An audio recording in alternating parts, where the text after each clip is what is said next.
Hi, இது என்னடா video பிடிக்கிறா, புள்ளை எதுக்குடா வீடியோ பிடிச்சி நமக்கு அனுப்புறா, நம்ம இதை பார்த்து என்னடா பண்ண போறோம்னு நீங்க நினைக்கலாம். இதுல தான் விஷயமே இருக்கு. ஏன்னா இது எங்க ஊர்ல அருகம்புல்லுன்னு சொல்லுவாங்க.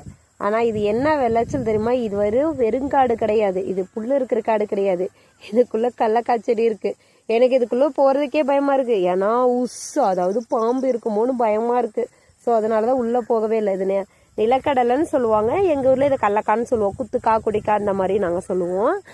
அதாவது வெள்ளாம வச்சாச்சு, பில்லு ஃபுல் அண்ட் ஃபுல் மூடிடுச்சு. இதுல இருந்து எப்படி நாங்க கடலக்காயை பிரிச்சு, கடலக்காய் கொடியும் எப்படி நாங்க பிரிச்சு எடுக்க போறோன்னு தான் சத்தியமா எங்களுக்கு தெரியல. இங்க பாருங்க, இதுல என்ன கொஞ்சம் நான் ஜூம் பண்ணி காட்டுறேன். களைச்செடி கொஞ்சம் லைட்டா தெரியும். தெரியுதுங்களா களைச்செடி? இங்க பாருங்க செடி. அவ்வளவுதான், செடி இனிமே புடுங்கலாம். ஆனா இந்த புல்லுக்குள்ள எப்படி புடுங்க போறதுன்னு தெரியல. இது எவ்வளோ கூலி கேட்பாங்கன்னு எங்களுக்கே தெரியல. கூலியில ஏகப்பட்ட கூலி கேட்பாங்க. ஏன்னா சாதாரணமாவே இப்போ கூலி ஒரு நாளைக்கு 300 ரூபாய். இந்த பில்லுக்குள்ள இருந்தால நம்ம கூலி ஆளுங்களையும் தப்பு சொல்ல முடியாது. காரணம் இவ்வளவு புல்லுக்குள்ள அவங்க சீனரிக்குள்ள ஏதாவது புழுப்பூச்சி இருக்கா பிடிக்க அவங்களும் பாவம் கஷ்டப்பட்டு தான் எடுத்தாகணும். என்ன பண்றதுங்க, எல்லாம் தலையெழுத்து. கஷ்டம் தான், என்ன பண்றது.